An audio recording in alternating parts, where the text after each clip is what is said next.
एक लेख पढ़ा था, उसको पढ़ करके हम अपने आंतरिक भावों के बारे में भी जानकारी ले सकते हैं। जब हमारे भाव हमसे हमारे में भीतर हो करके भी हमसे बहुत दूर हैं, ऐसा अनुभव हमेशा हमेशा होता है, जबकि ऐसा है ही नहीं। निकट, निकटतम और निकट सन्निकट यूँ कहो, वह हमारे हैं, हम उनके हैं। हम अलगाव न रखें, उससे निकट से देखने का प्रयास करें।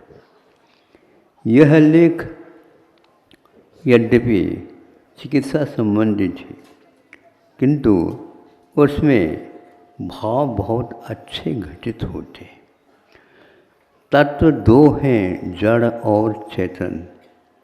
इन दोनों का अनादिकालीन संबंध होने के कारण कभी वह जो एक शक्ति के कुश्ती खेलने वाले पहलवान होते हैं, कौन जीतेगा और कौन हारेगा यह आप लोग दर्शक एकदम नहीं दे सकते। जो नीचे बिल्कुल फंस गया वह भी अपने दांव पेच के माध्यम से ऊपर वालों को ताराएं दिखा सकता। ताराएं से दिखा सकता का मतलब क्या हुआ? चित कर देता है। नीचे वाला हारा नहीं, ऊपर वाला हारा। हम जड़ के साथ ऐसे ही कुछ संघर्ष कर रहे हैं अनादिकाल से। हार निश्चित है अपनी, लेकिन दांव पेच की बात है। अब पानी के बारे में उस लेख में उल्लेख था। किसी के पास सस्ता भी हो, स्वास्थ्य भी हो, जहाँ चाहे वहाँ उपलब्ध भी हो, उस प्रकार का उस जल के माध्यम से हमें फल प्राप्त करना है। पैसे की बात नहीं कह रहा हूँ। थोड़े बहुत पैसा खर्च हो जाए तो वह खाने पीने के लिए नहीं, वो तैयारी की अपेक्षा से। तो उसमें लेख में सर्वप्रथम प्रारंभ किया, यदि कफ की प्रकृति आपकी ज़्यादा बड़ी हुई है तो उसको उपशमित करके वहाँ तक पहुँचाना जिसको स्वास्थ्य बोलते। उसके लिए उन्होंने कहा, आप उस जल को, जैसे मान लीजिए एक गिलास 3 गिलास है और 3 गिलास है तो वह एक प्रकार से 25% ही जल शेष रह जाए और तब तक उसको तपाते चले जाए। मतलब क्या हुआ? मतलब ये हुआ बहुत कम रहना चाहिए जल। 4 आना भर रह गया, वहाँ पर जाकर के उसको अपना पेय बनाना, दिन में 2-3 बार, साधु ये एक बार में भी दे सकते।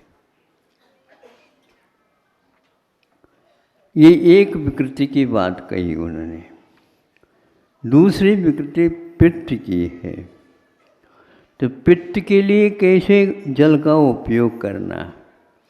उन्होंने कहा कि उस जल को, जैसे मान लो 1 किलो है तो उसको आधा रखना तपाते हुए, मतलब आधा जल रह जाए और आधा वो भाप बन करके ऊपर उड़ जाए, अथवा जल के ऊपर अपना अलग रूप से प्रभाव डाल सके।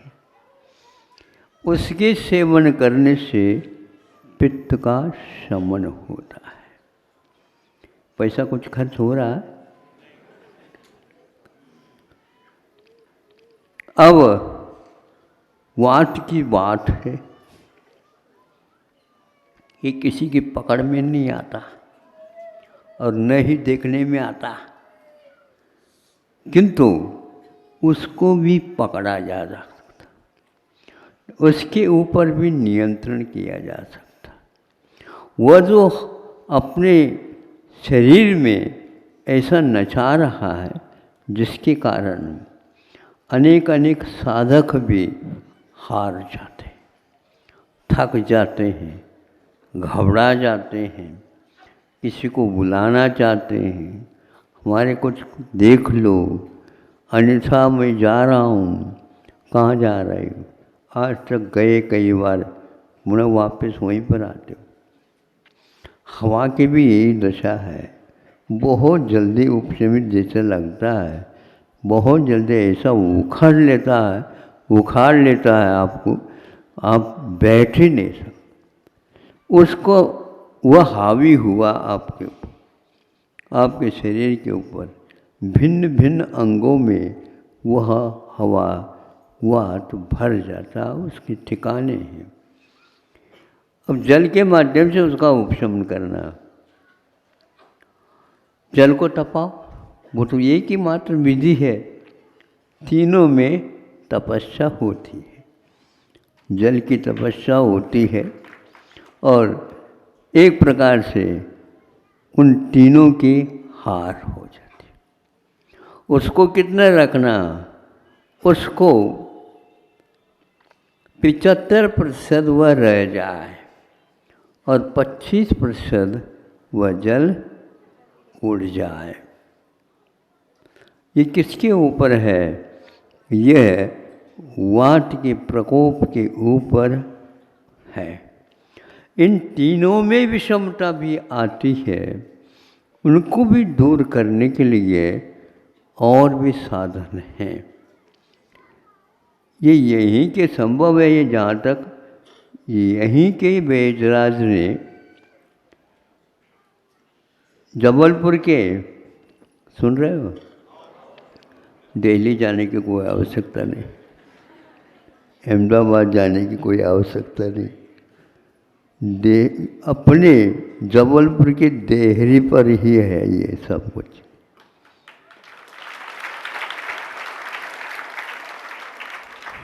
उस पुस्तिका का नाम उन्होंने अनुभव हजारा रखा। इस पुस्तिका में चिकित्सा संबंधी 1000 अनुभव, पुस्तक में से नहीं, पुस्तक में से, आयुर्वेद पुस्तक में से अध्ययन करके यह अनुभव की बात उन्होंने लिखा। 1000 अनुभव इसमें मुफ्त लिखे गए, आप पढ़ना चाहे तो पढ़ सकते हो और उसका उपयोग करना चाहे तो कर सकते हो। अपने ही परिणामों के द्वारा अपने आप को आपने बाधित किया, कोशिश किया जारी है, वो किसी प्रकार से हम इस शरीर से पृथक हो जाए। पृथक करने की विधि है, जैसे इस रोग को दूर करने की विधि है।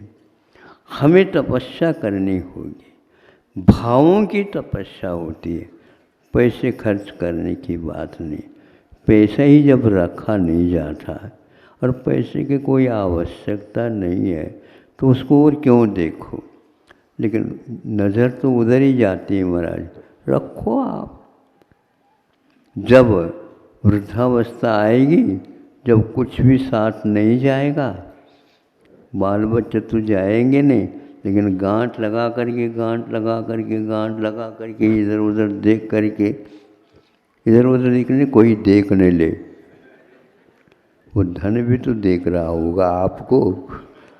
मैं जाने वाला, तुम जाने वाले हो, अभी भी मेरी ओर देख रहे हो, तुम स्वयं की ओर देखो। तो भावों के माध्यम से हमने कर्म बांधा, तो ऐसे भाव भी है हमारे पास। तपा करके उन भावों के माध्यम से सारे कर्मों को नष्ट किया जा सकता है, और सारे कर्म इसी से नष्ट होंगे। दुनिया में कोई भी रसायन नहीं है जो आपके कर्मों को भस्मसात कर सके।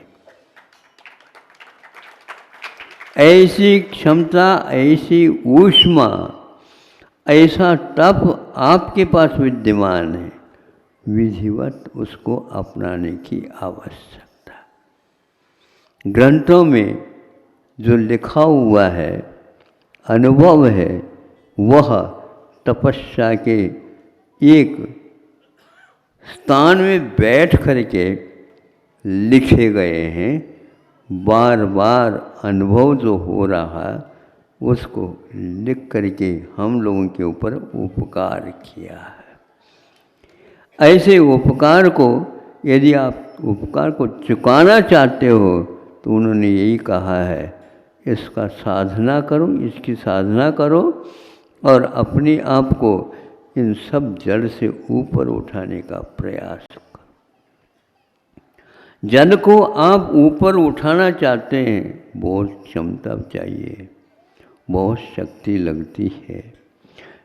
पानी का स्वभाव नीचे की ओर जाने का है, ऊपर की ओर नहीं, किंतु आप कोशिश करेंगे वह जल ऊपर की ओर भी जा सकता, चौथे मंजिल तक भी वह जा सकता है।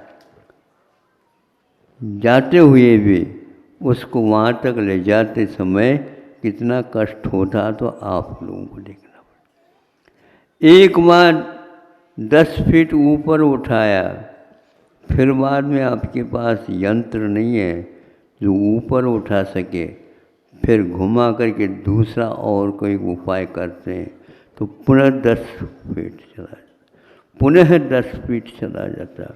इस प्रकार 3-4 बार कर लेते हैं, तब कहीं जाकर के चौथी माला में बैठे हुए सेठ जी के पास पानी जाता, मैं आ गया हूँ।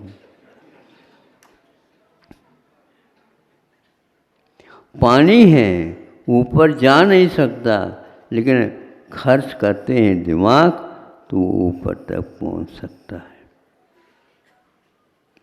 ऐसे ही हम अपने भावों के माध्यम से अपने आप को ऊपर उठाना चाहें, उठा सकते हैं, लेकिन अभी आपको ही उठाना आवश्यक हो रहा है।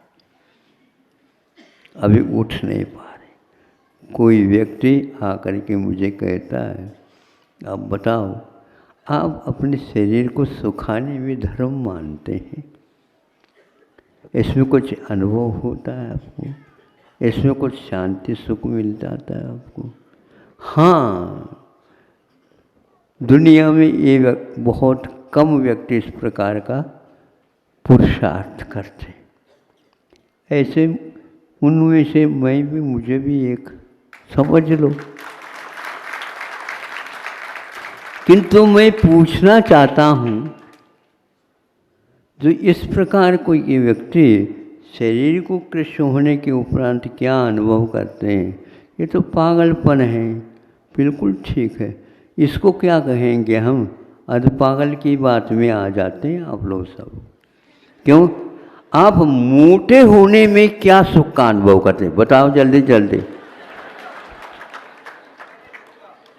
हाँ,